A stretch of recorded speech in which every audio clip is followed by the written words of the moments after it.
Hi everyone, it's Amanda. It's the 20th of April 2019. How are you all doing? Wow, what a big week that just was. And if you think the week was big, then get ready for the next couple of days. I am recording this just after the, let's get it right, just after the full moon in Libra, which was last night, the 19th.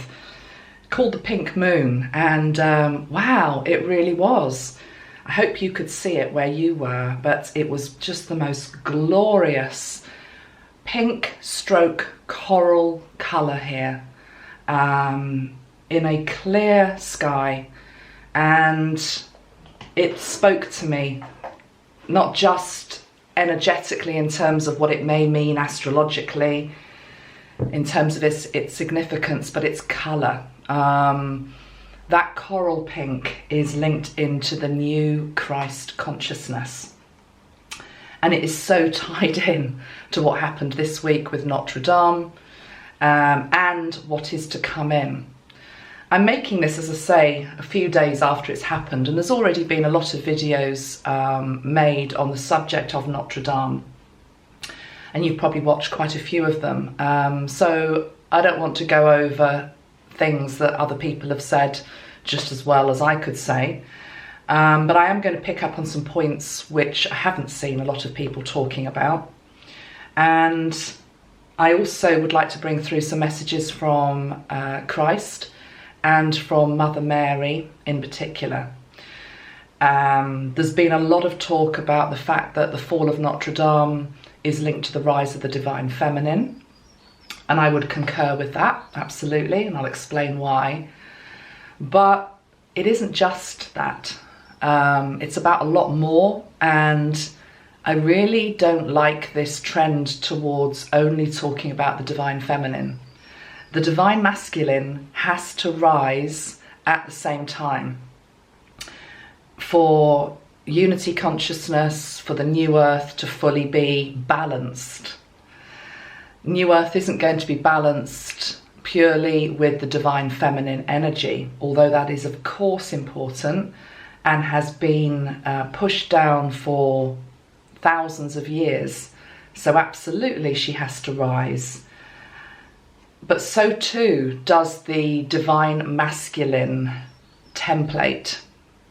And what I saw from pictures on the news when Notre-Dame was in flames was many young men and older men, as well as women, just as affected, standing on the banks of the Seine.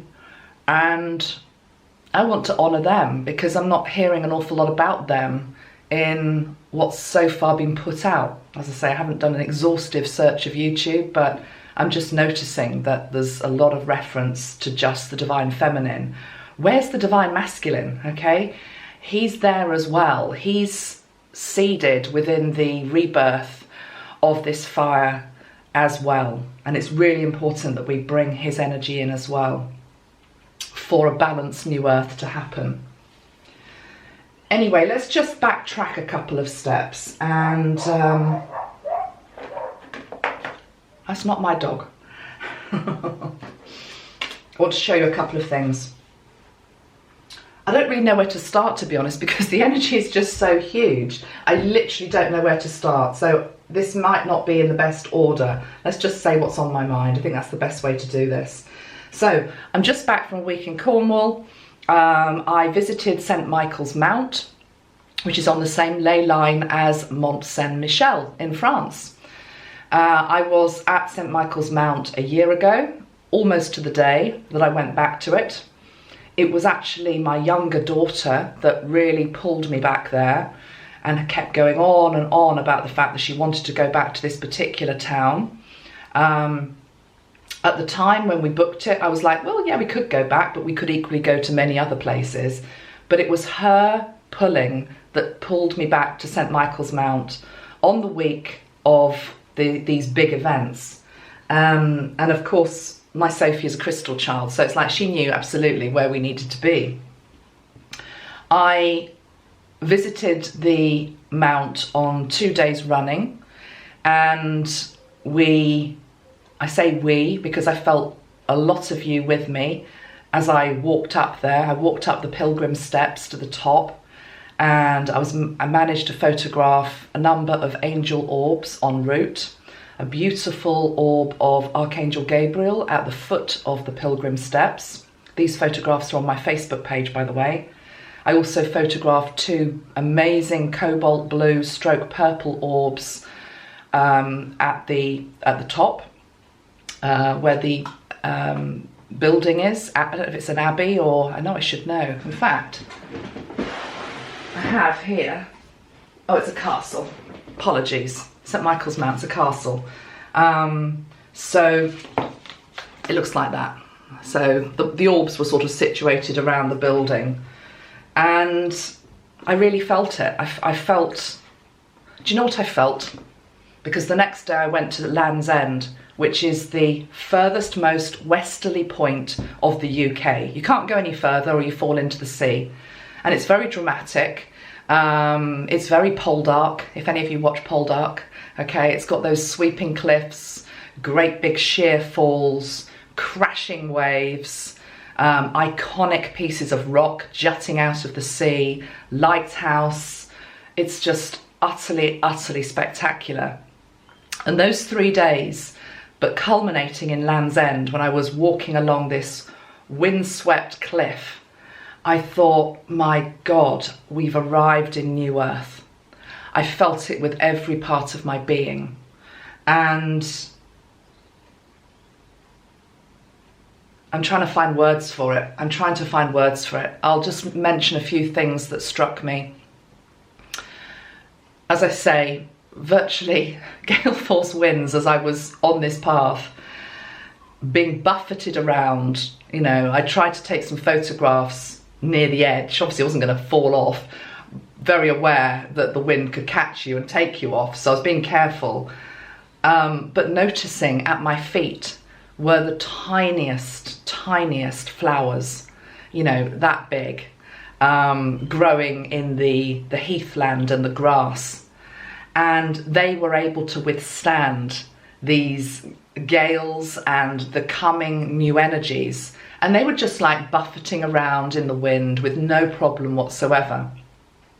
And I felt that was a perfect symbol for all of us with these new energies coming in, because we feel as though we've got to be big and strong and invincible, you know, and it's like, bring it on, you know, come and get me. And I'm going to ride the waves and I'm going to make it to New Earth.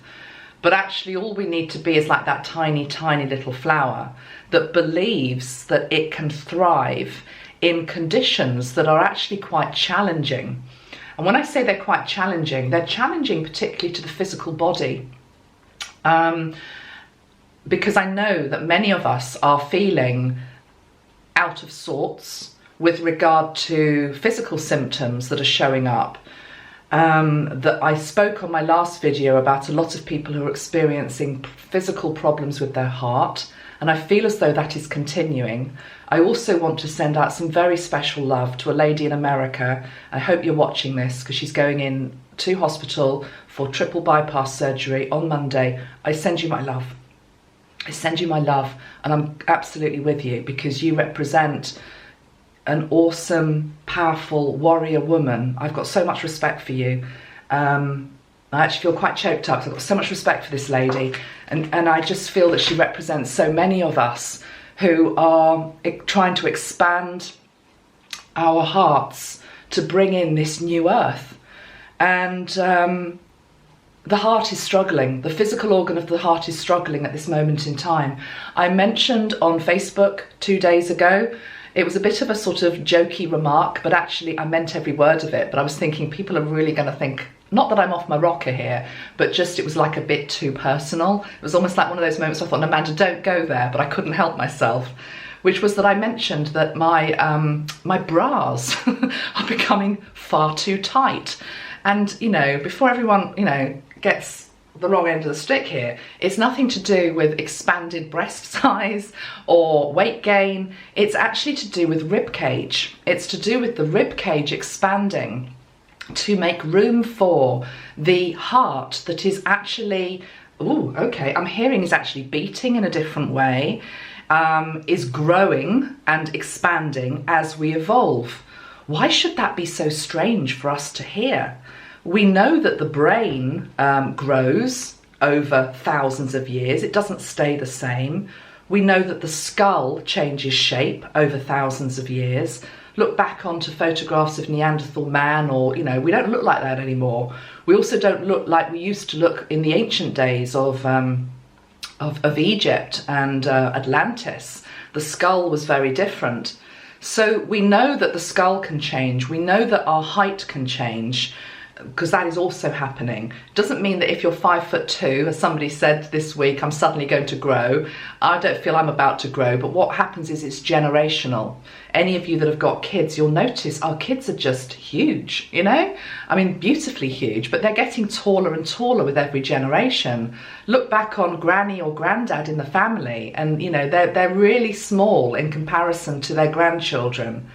So our height is increasing, but our rib cage is also having to expand to make room for the heart. Now, when I talk about the heart, I'm not just talking about the physical organ. It's the physical organ that's playing up sometimes, and that includes also the arteries leading to it. I'm talking about the energetic heart. One of you made a comment on one of my other videos where I was talking about the 33 chambers of the heart. Now, of course, the physical heart doesn't have 33 chambers. It's the energetic heart that I'm talking about. It's the heart chakra area, which is so much greater than we really are led to believe and that we have been taught over many, many years. It is expanding beyond anything that it has expanded up to this point in time. And so absolutely the rib cage is expanding to make way for more light. How did I get to that? I was just talking about my walk, wasn't I? That's right. So the flowers, the little flowers, being symbolic of being able to withstand all of these changes, the physical body struggling a little bit. I was experiencing some feelings of, do you know what it actually felt like? It actually felt like I was feelings of being pregnant again. Well, there's no chance of that happening. So it was more, it was feeling pregnant. It was feeling swollen. It was feeling sick. It was feeling as though something was impending. Well, yeah, absolutely, something is impending. And why I was feeling like that, and why probably many of you were feeling like that, is linked in to what happened last week with regard to the birth of the new. What we basically welcomed in was the energy of the Empress. Now, how many times has that card come up in my readings over the past year? Many, many times we've had the Empress card coming up. And it's as though she's really here. She's really here. I still want to say so too is the Emperor at her side, but the Empress energy is very prevalent. I'll say a little bit more about her in a moment, because I also just want to finish off what I was saying about the arrival of New Earth. The other thing I was feeling was complete and utter detachment from what was going on, particularly politically. I come from a very political family. I've always been interested in politics and news. It was as though there was just no interest whatsoever in terms of what was going on. Almost a little bit disconcerting. It wasn't just because I was on holiday. You know, this is something that's been growing for a long time. The complete and utter desire to never buy a newspaper again, to never have to watch the news again. But this is difficult. I understand this is difficult because I also feel we need to know. I don't agree that we just, you know, aren't knowledgeable of what's out there. But there's a difference between dipping into news and current affairs to understand what's going on in the world and to maybe then obviously send healing to it, versus being so immersed in it that you lose yourself. you actually lose your identity. You become almost like a political puppet, actually. And what you do is you're just speaking the words of the person you follow or what you agree with. So there's something going on with that. It's another level of detachment. The arrival of this fifth dimensional Earth does link into having by nature to detach from a lot of what is in 3D. Because of the nature of some of the institutions, particularly politics, but not excluding that, not just that, also business would come into it. Not all business, but a lot of business. Money would come into it as well, money systems. They're still very tied up in 3D energies. And therefore, if we've shifted into another dimensional field, which I really feel we have, then of course we're not going to be interested in the old 3D nonsense, to be perfectly honest. Having said that, we have to honour people that are still in the vibration that we've moved away from. And so therefore it's important to know what's going on so that you can send support, send strength, whatever it is that's needed, but also be that bridge for people to be able to follow, if they choose, to a higher level of frequency where there is a greater degree of detachment, where the physical body is starting to change, where spiritual gifts such as intuition, being able to communicate with God, are becoming easier. So that last point, being able to more clearly communicate with God, let's just think about that. The Notre-Dame fire. Most of the videos that I've watched, and indeed one of the first things I heard from Spirit, like many of you I'm sure, will have been to have seen this card. Okay, it's the tarot card it's the tower card in the tarot.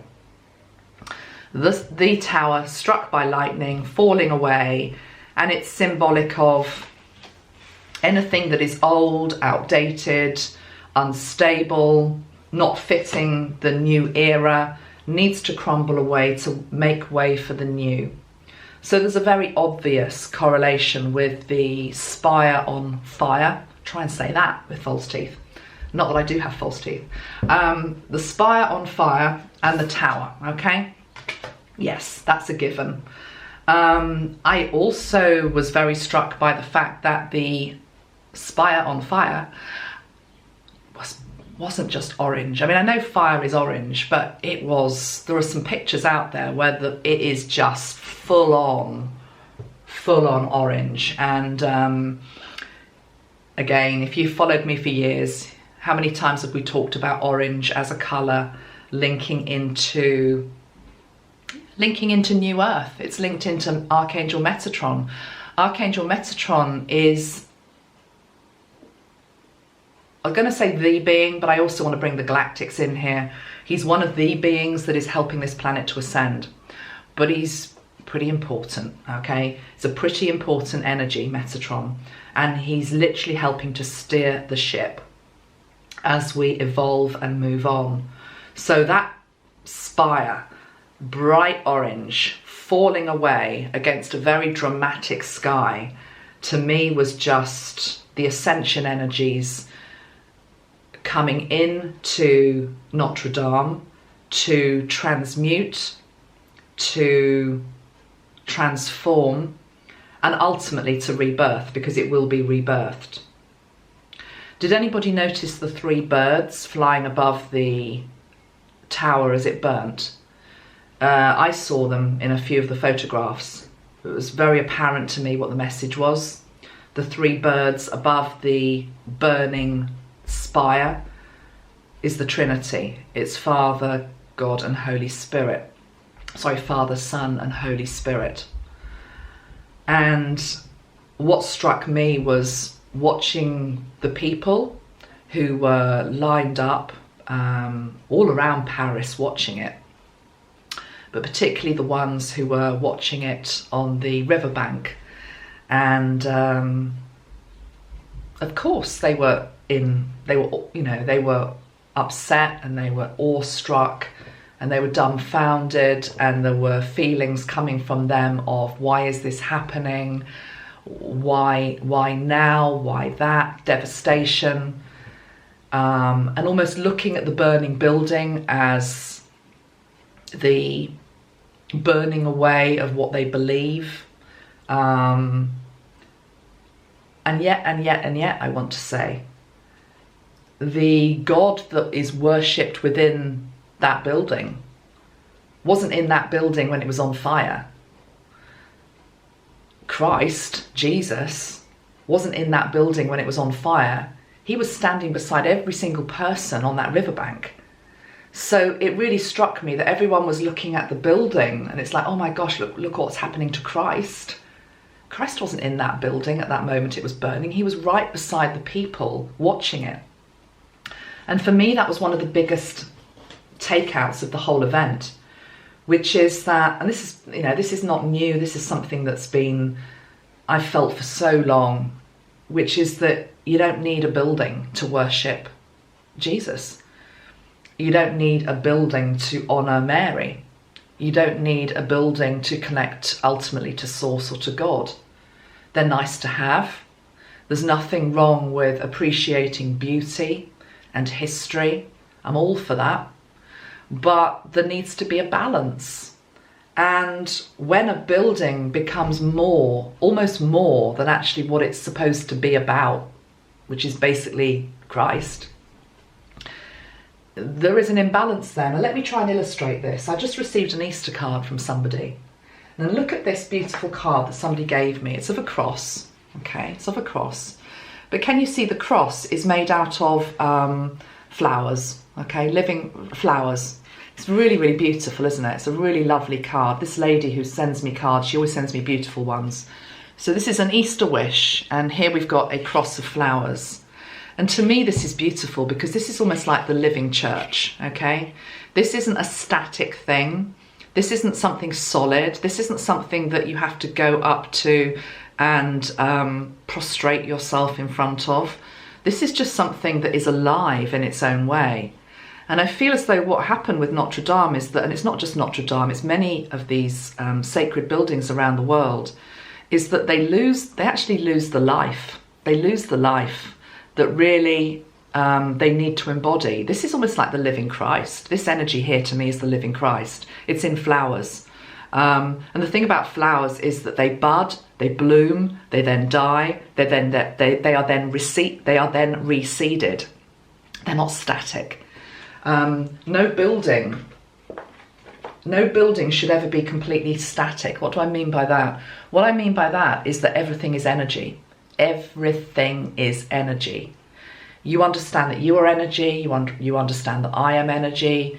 You understand that when we've got our mobile phones, they have energy when they're charged up. But the truth is that every single thing that you can touch today, including the chair that you sit on, the tree outside, the wall, the desk, everything has an energy. And that's true of buildings as well. And I feel with Notre-Dame, it had stood for so many years, and there had been abuses within it. It had lived through times of the witch burnings, as an example. It had lived through times where the Catholic Church has been covering up paedophilia for centuries. There's also started to come now into awareness the abuse of nuns by Catholic priests. I'm not saying that it all happened in Notre-Dame. I'm saying that Notre-Dame represents many different cathedrals and churches linked into an institution that needed to purge itself. And so Notre-Dame, Our Lady, gave herself up almost as a sacrifice, actually, in Holy Week. And Holy Week always leads up to the ultimate sacrifice, which is what Christ did upon the cross. He gave his life. This beautiful building did the same thing. She sacrificed herself to be able to be reborn anew, transmuted of the negativity and darkness that had fallen within her or upon her, or by association of her links to the church that itself is corrupted, to reawaken for the new earth. The other thing, and somebody told me this, one of you on my Facebook page brought this to my attention. I'm sorry I can't remember your name, but thank you, because I haven't seen anybody else talking about what I'm about to say. The day that the Notre-Dame fire happened was Holy Monday. So Holy Week, it's the whole week, obviously. And every single day links into the journey, basically, that Christ ultimately made to the cross. Okay, so there's something significant on every single day. Do you know what happened on Holy Monday? The story of Holy Monday? The story of Holy Monday is that that was the day that Christ went into the temple in a rage and overthrew all of the money changers that were in God's house. Do you remember the story? That was the day that it happened.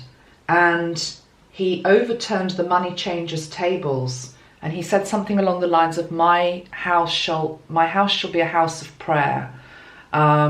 He didn't want effectively, he didn't use the word, but commercialization and greed to enter into my Father's house. Okay, but equally, my Father's house was a building on that particular day when he went in and he overturned the money changers' tables. But my Father's house also stands for anything linked into people who try to make money out of those in need, basically. So it was a cleansing of the temple. Holy Monday, the history of it is it links to the cleansing of the temple by Christ to what he saw as greed, corruption and money linked into his Father's house. My Father's house should just be a place of prayer. And that is profound. If you just stop for a moment to think about that, that is profound. That was the day it happened. So just want to pause just for one moment. Just want to get the order right of what I'm trying to say. The other thing is that in a world which is increasingly materialistic in many places, what the Notre-Dame fire did was it put Christ back into Holy Week. Centre stage. Forget everything else that's going on in the world. Christ was put back onto the front pages. And I think that can only be a good thing, personally. I will say here that this is just my personal perspective here, okay?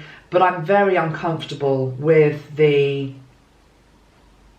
money that is already flooding in to rebuild it. Not because it shouldn't be rebuilt, but there is an imbalance there in terms of all of the other worthy causes around the world which have no money.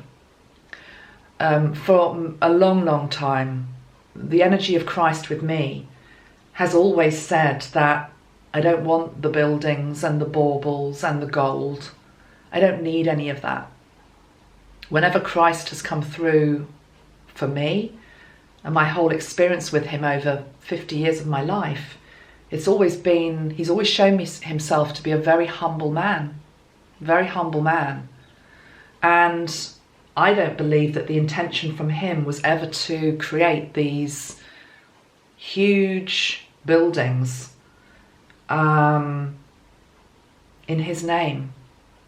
That's a man-made construct, and it's something that we've needed up to this point in time to gather, to pray, to celebrate, to honour, to respect. I understand all of that. But I feel as though the new earth and the new age, where Christ absolutely will be coming with us, but it's going to be in a different way. I live in the UK, and there are many churches here that close pretty much on a weekly basis, certainly a monthly basis, and they close because there isn't enough attendance within them, and the buildings are taking too much money to maintain. What does that mean? Does that mean that people have become godless? I don't believe so, no. I think what it means is the fact that we're meant to come out of the dusty buildings, and we're actually meant to do what Christ always asked us to do, which was to have a loving heart and to forgive and all of the things that he taught, and to do that in real life. I might offend a few people here, but I've been around the church many, many years. And I've lived through various experiences myself, and I've seen other people live through experiences. And I remember my mum in particular, when she got divorced, I don't know, 30 years ago. And she was terribly distraught. And she always said to me, she still is a God-fearing woman, and she does go to church, although she's getting frustrated with it as well. But anyway, it's not about my mum. But the point is, when she got divorced, she said to me, and she used to go to church every week. And she said, Amanda, I couldn't believe that the only people that never came forward to help me were the people that I used to go to church with. The help came from other people who didn't go to that building every Sunday and sit in, their pew, the same pew, and recite the same words, and then feel as though they'd done their godly act for the week, and then go back out of the door and almost like Christ left when the moment they walked out of the door. So I also know people in my personal life now. There's one friend in particular. I have no idea what her faith is. I don't believe she goes to church. But she's out there, certainly every week, many times I think a week, and she's just taking food to the homeless. She's trying to find clothes to take to the homeless. She's got a beaten up old van and she drives it around Bournemouth and she helps people. That is Christ in action. And it's got nothing to do with a building. It's got nothing to do with a building that has to be decked out with gold. So that comes into all of this as well. There's teaching in there. And that's what I felt right when I saw the burning building. I felt Christ saying, I'm here right beside you. I'm watching this, but I'm right here. You haven't lost anything. If anything, you've gained something, because I've been released from the confines of just being in that building. There are many people, not just Christians, but many people, including those within spiritual communities, who don't walk the talk. They feel if they just do the practice, whether it's go to church or do some meditation once a day, or spray a spray or hold a crystal, that somehow makes them spiritual or religious, and it doesn't. You've got to walk the talk. You've got to be the person that actually goes to the person in need, who helps out the little old lady who's trying to cross the road, who gives up their seat on the bus. It doesn't have to be big things, but it has to be something. It's about actions. So I feel all of that is tied into what happened this week as well. I will say something about the rebuilding of Notre-Dame. This February, I think it was, I went up to Windsor, and I went round Windsor Castle for the third time in my life, actually. And it was actually the third time was the best time. I don't know, I was just in the right mindset. I was ready for it. I wanted to look at it. Anyway, Windsor Castle, one of the Queen's residences, had a very bad fire a number of years ago. Funnily enough, I remember seeing that. I was driving down whatever the road it is it the M4? Can't remember. And I could see it. I could see the smoke coming from it. And I remember the feeling of like, oh my God, Windsor Castle's on fire. It was just like, that can't be the case. Anyway, the point is, go back to Windsor Castle. It's all been redone, and it's beautiful. And when I went in February and I re-looked round the bits where they had renovated it and restored it, not renovated, restored it, I remember thinking, wow, what an amazing opportunity this has been for people of this generation to show their skills and their craftsmanship. to be an artisan, you know, and to show the skills that they have, not just for now, but again, maybe for 100 years hence, 200 years hence. I still feel that buildings need to be able to evolve and grow and to purge. I think that's something that is important if they are regarded as a living, breathing thing that we were talking about earlier. Just as much as we are, we have to evolve, we have to grow, we have to let go of things, we have to evolve. So too does anything else. Think about the tree. The tree is a perfect example of that. A tree never stays static. It can't. It would die if it stayed static. It has to grow, it has to evolve. Sometimes it has to be pruned. Sometimes it has to be watered, so, you know, blah, blah, blah. So yeah, when I walked around Windsor, I just thought, wow, look at this work done by this new generation. And as I'm sitting here, I'm hearing Metatron very clearly saying to me, and this new generation that are going to help rebuild Notre-Dame, they're also going to be seeded with this new earth energy. So I just feel in many ways that will be a beautiful thing to do, but I do think the money that it's going to cost needs to be in balance, and maybe that's a subject for another day. I don't want to get too much into the money because I know it's a big contentious subject. Just looking down at my notes if there's anything else I haven't said yet. Of course, tied into all of what I've just said is the energy of resurrection. Resurrection for Notre-Dame, resurrection for us. Holy Week is not just about the crucifixion, it's about the resurrection. It's all rebirth energies. I think it was, when was it? I think it was March, might have been March. I did a video, you can look back on my channel, and I called it something along the lines of a reset is coming. Reset is coming. I think this is the reset, okay? It's about so much more than a building. Even if it is a very beautiful building, even if it is a very symbolic building, this is about something that is linked into many other energies that are falling away at this time to make way for something new and something better.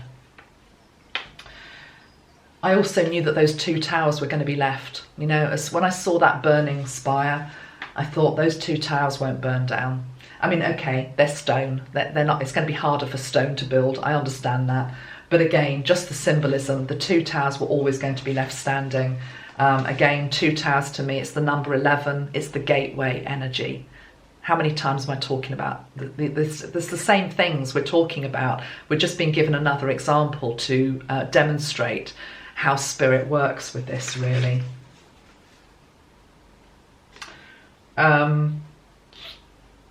You don't need a building, I've said that. Oh yeah, the sacred relics. I will say that the guy who went in, I can't remember his name, he was the chaplain of the Fire Brigade. Father, you can put his name down. He had helped people survive the that awful terrorist attack in Paris. Bataclan, was it? He'd gone in there and he'd saved people. He'd also survived an ambush in Afghanistan, apparently. And then he was also the person to go back into the burning Notre-Dame and retrieve, I believe it was one of the sacred relics. I don't know whether it was the crown of thorns or any of that. I have to say, I come from a Church of England background. So to me, the whole culture of praying before or honouring relics such as that is a bit of an anathema. So maybe I'm not the best person to talk on that. To me, I just feel again, it's not that, I'm sorry, I just don't think they're needed. It doesn't mean they're not interesting as historical aspects, but I feel as though we need to get away from this get down on your knees type mentality. The new earth and the new Christ consciousness, Christ has always said, look me in the eyes, look me in the eyes. You know, let's walk together, and let's walk together side by side. You know, he always comes through as a humble man. I'll bring him through in a moment. There's a couple of points here I haven't mentioned. A few people also said that they had visited Notre-Dame and they felt that the energy was off. I'm just going to say that. rather than go into any greater detail on it. I never visited it myself. I was away with my mum though this week, and she's very sensitive to energy. It was the first thing she said to me when we were looking at it on the news. She said she visited it and she said she couldn't wait to get out of it. So I trust her judgment on that, and a few of you who I also trust your judgment have also said the same thing. It doesn't mean that it couldn't also be a place of beauty and all the rest, but it had a history there. It was linked into what I've just mentioned earlier in this video. A lot of what's been going wrong with the Catholic Church for many years, it sacrificed itself. So the energy had built up there. I also am being told here that some of the energy that was within Notre-Dame that wasn't of the light, linked into scandals surrounding the Catholic Church. It wasn't just linked into Notre-Dame. It was almost as though Notre-Dame had been the one that put its hand up in the air and said, I will take on some of that energy of what's happened in Lyon or different parts of France, but not just France, different parts of the world. Because what happened was it was a worldwide mourning, effectively, when the building went up in flames. And that's because Notre-Dame herself, as a living, breathing entity, had taken in some of the other bits of pain and darkness that had been committed in other churches, particularly Catholic churches, dotted all around the world. Almost like, I'll take that. I'll take as much as I can. And then what I'm going to do is I'm going to transmute it. And my God, I'm feeling that. Just as I say that, I can just feel how much she took in. And of course, the church was a feminine energy. I'm just feeling it's like she said, come on, I'll take as much as I can, until that tipping point when she couldn't take any more and it went up in flames. There's a lot of stuff on the internet. I think one of the most widely viewed videos that I've seen on the whole subject of Notre Dame is linked into conspiracy theories. It's like 300,000 viewers. This video isn't going to get anything like that. But it's interesting how popular it is, that people just want to focus on the conspiratory type aspect of it, that, it wasn't an accident. The thing is, what we have to understand in a dualistic universe is that even if it wasn't an accident, and I'm not saying it wasn't, but say if it wasn't an accident, all of what I've said previously would still apply, because the dark serves the light. It's what happens is when you just go down into the whole conspiracy theory straight away, because some people went into it straight away, you miss the higher message. You miss the higher spiritual message. And what it also does is it pushes Christ and Mary right out of the equation, because then you're just talking about all the players that might have been involved. And by nature, if you believe that somebody's done it, the people that you're pulling in to analyse, to focus on, to direct all your energy onto, they're heavier, lower energies. What about focusing on Christ and Mary? They're not going to be pulling you into anything lower. They're going to be expanding you out. So, somebody asked me a question. It says, does it represent a death of the church and the rebirth of spirituality? It's both, isn't it? It's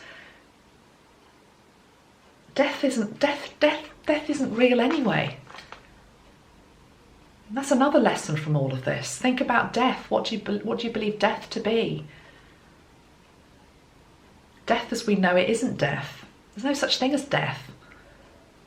There's just eternal life. There's just eternal life. It's just that this is all we can see at the moment. Me sitting here looking like this. But in however many more years that I've got, when I'm not here any longer, I'll still be alive. I'll just be in a different dimension. There's no such thing as death. It's all rebirth. Okay, I'm going to bring in the energy of Christ now.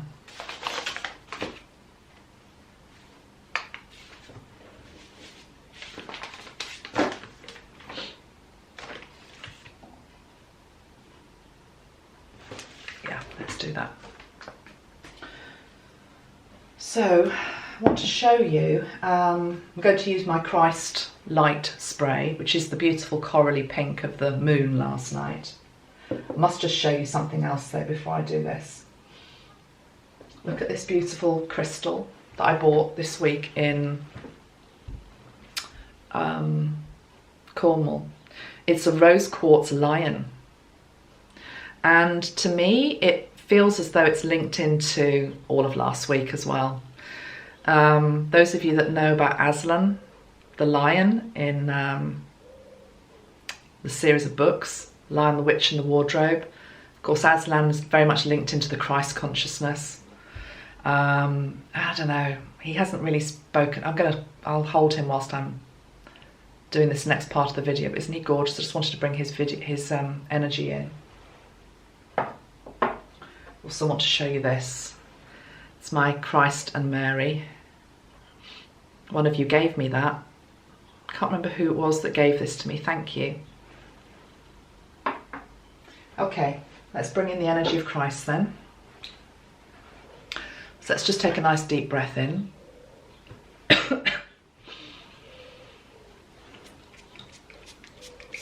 Coral pink.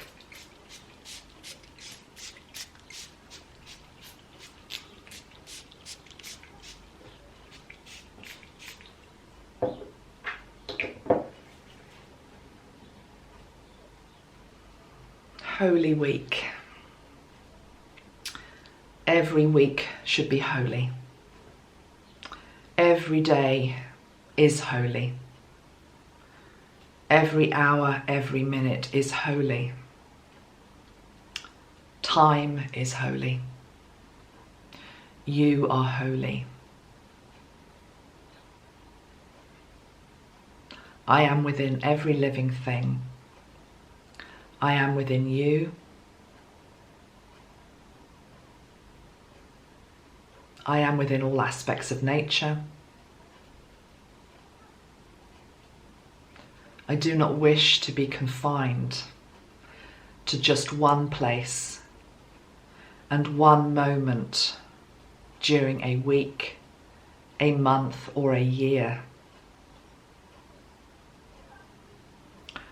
I thank and I honour all of the times that you have celebrated and gathered together. And there is nothing wrong with this. It is what I did when I walked upon the earth. We gathered in great numbers, but there was no building. There was no orchestrated time. There was no order. There were no rules. People gathered in many places.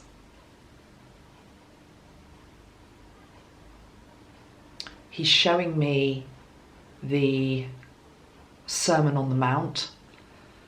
He's showing me crowds of people on the Mount. And he's saying they followed my light. There was no building. There were just the elements.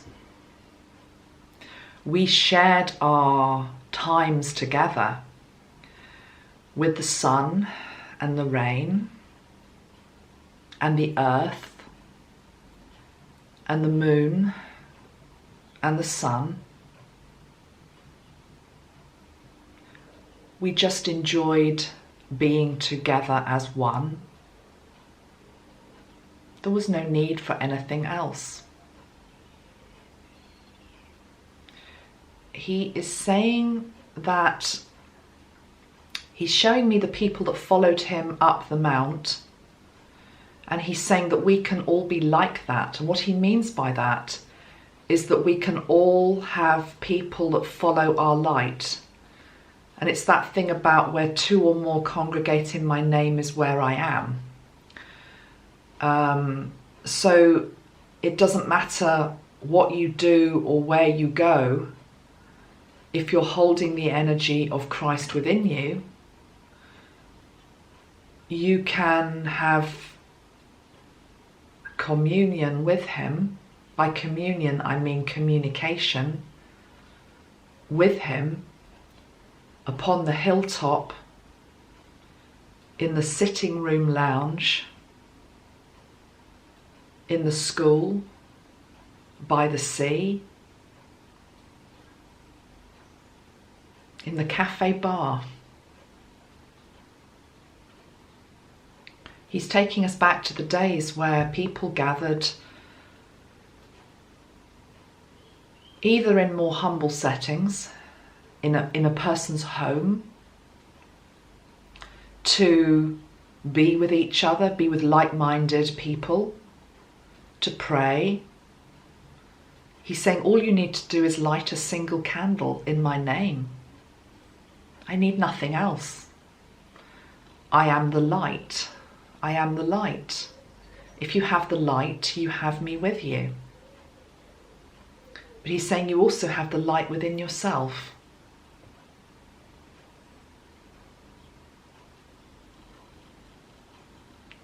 He's wanting to...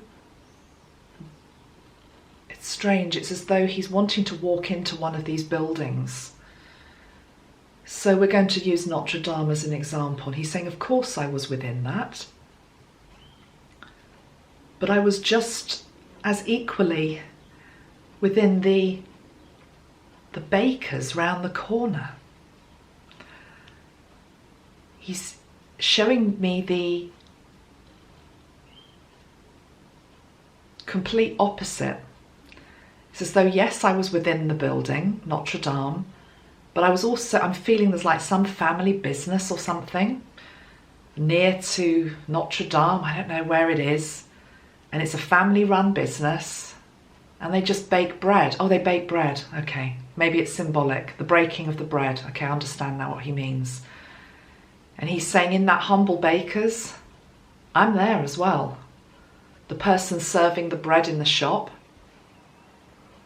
It's about the energy of the person and what they do.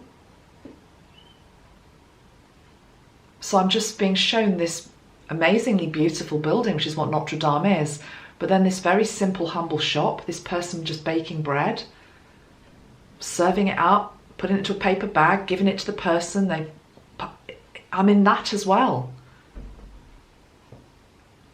I don't need the fuss. I never did. I just needed the light. Your light to show others the way. He's showing me this wheel. It's like a wooden wheel. It's like a very old-fashioned, huge wooden wheel. And I feel as though the message is we're returning to simpler times. Or we certainly need to return to simpler times. That we don't need the trappings. What we need to be doing is linking back together as community, recognizing our fellow men and women and children. He keeps showing me all those people standing on the banks of the Seine the day that the fire happened, and he's just... It's as though he's saying the energy at that moment when everybody was congregating, watching,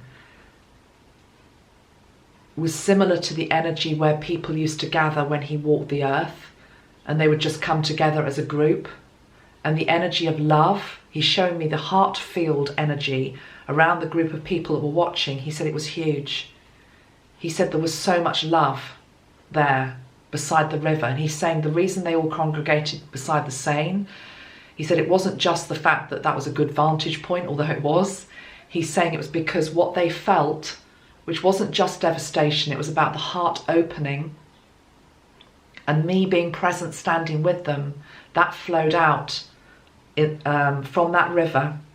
And that river's energy is now going to flow out into the sea. And the water there is going to carry the imprint of the rebirth energy to other places. It'll be carried in the water, he's saying.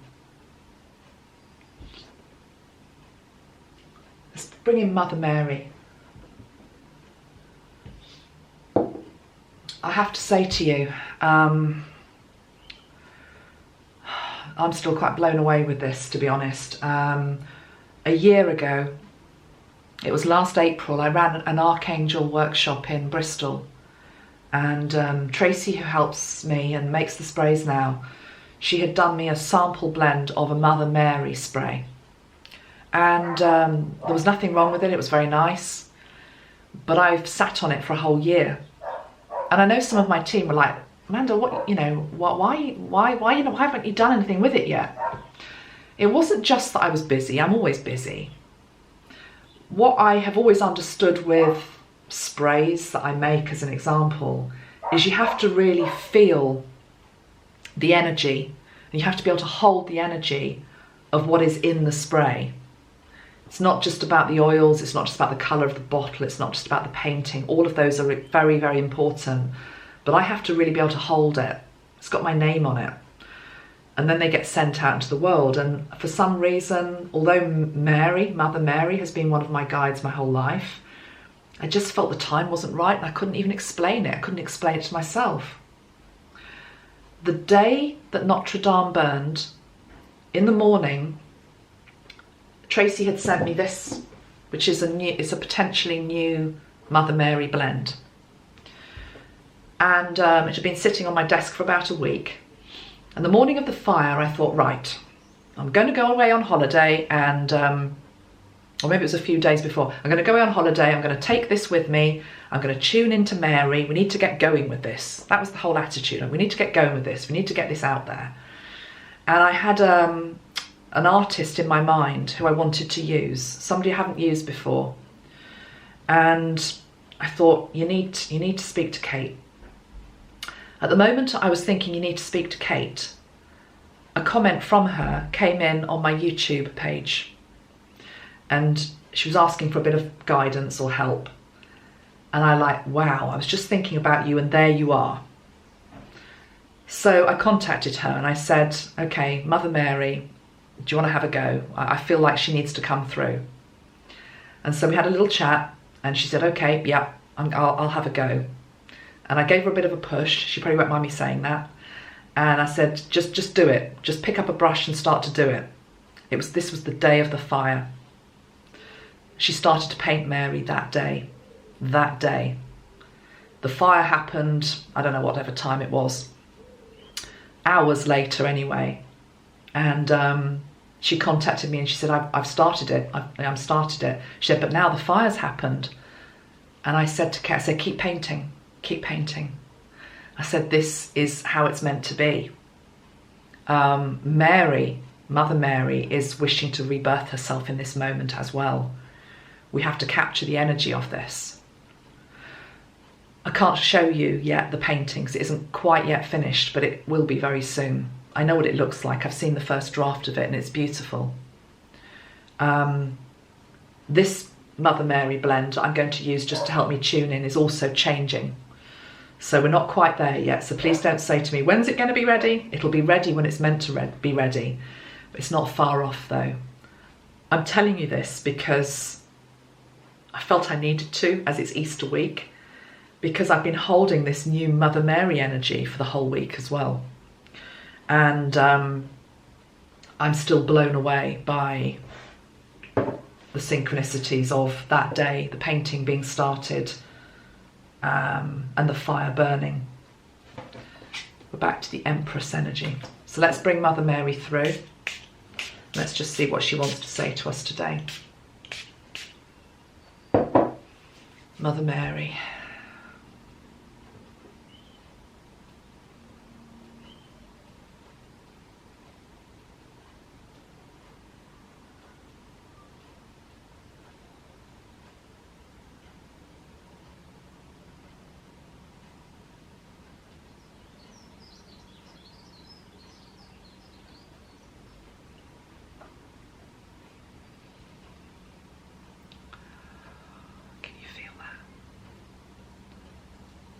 Can you feel that?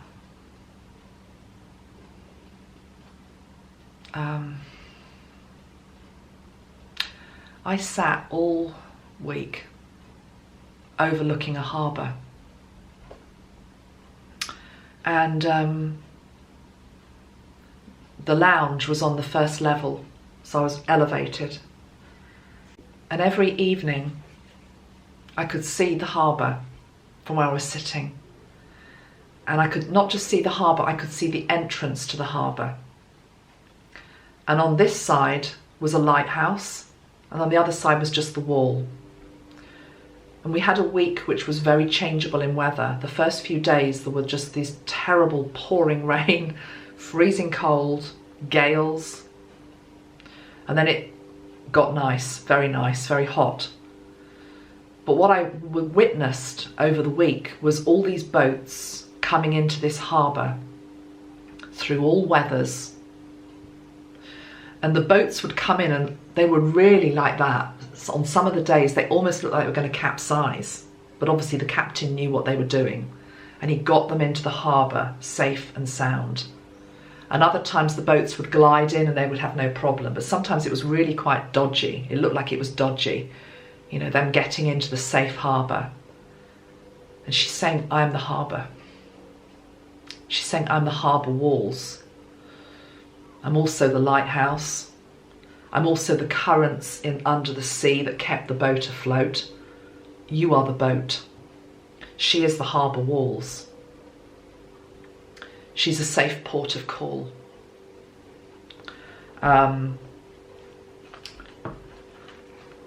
She's showing me that very clearly. I'm just going to ask her about the building, Notre-Dame.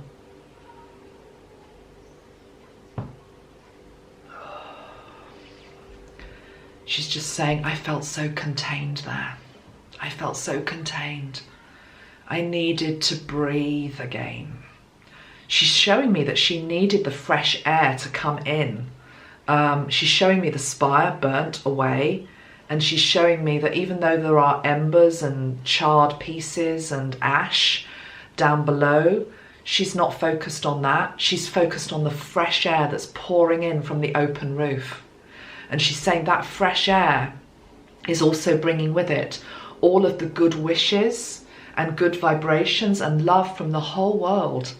And she's saying Notre Dame will be rebuilt, but she's saying it will be rebuilt in a different way. And it will hold a completely and utterly different energy. It will be a lighthouse for the world. And the intention behind it is going to be very different going forward. She is saying to me that there will be new custodians of the building, that they need to change. The whole... she's showing me like a business contract being ripped in two. The energy I'm getting from her is I'm showing the doorway to Notre Dame.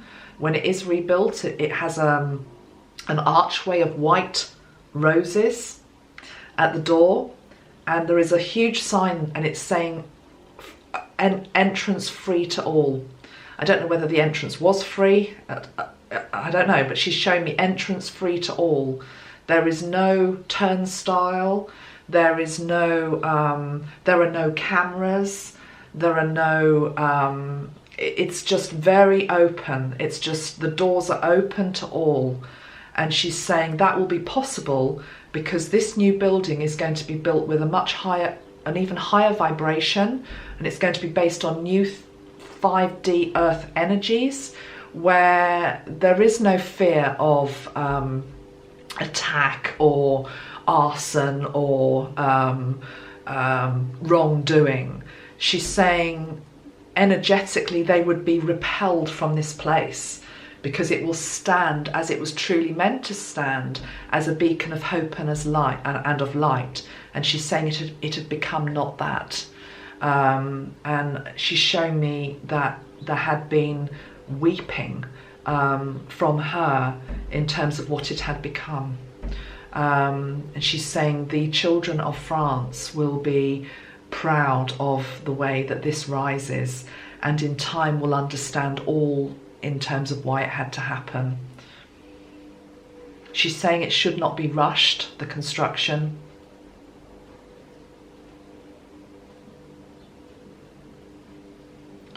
Whether this is doable or not, I don't know, but she's saying to me, it's almost like I'm being shown,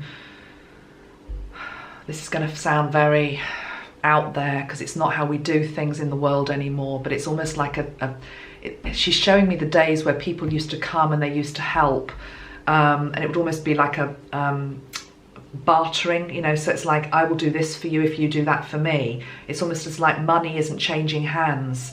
It's almost like people who are artisans come and they help to rebuild it, but they are gifted back, not necessarily money, but they're gifted back blessings from God from doing that work.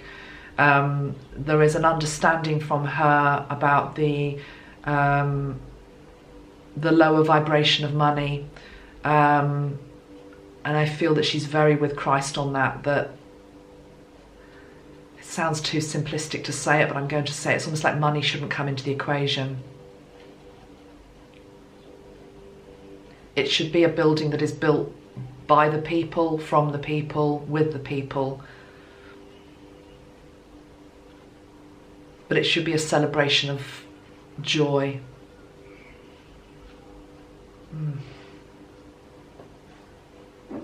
Okay, I'm getting a little bit heady with her, so I'm going to stop in a moment. Let's just see if there's one more thing.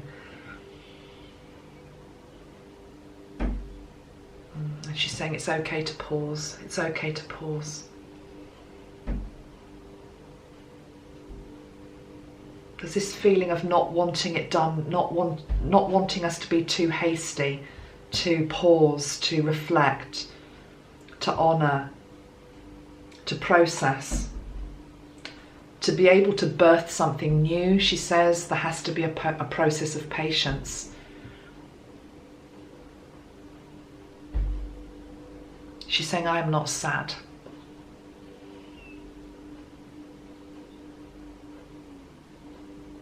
She's giving me the analogy of birth, and she's saying, I can feel the quickening.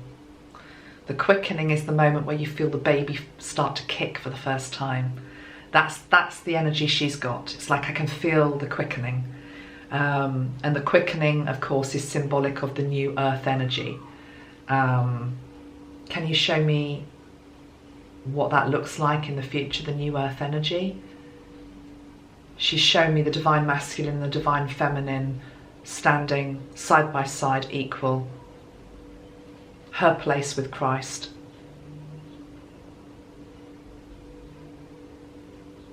She's saying it's long overdue.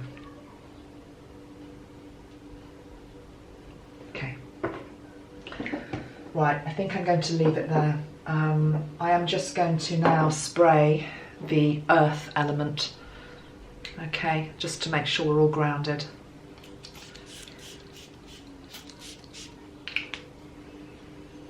So breathe in the earth, breathe in the new earth, feet on the floor, roots going down into Mother Earth. Take a nice deep breath in. And I wish you a very happy Easter. Much love to all of you. I'll be back again next week. Have a good one. Have some rest over this holiday period as well. Much love. Bye-bye.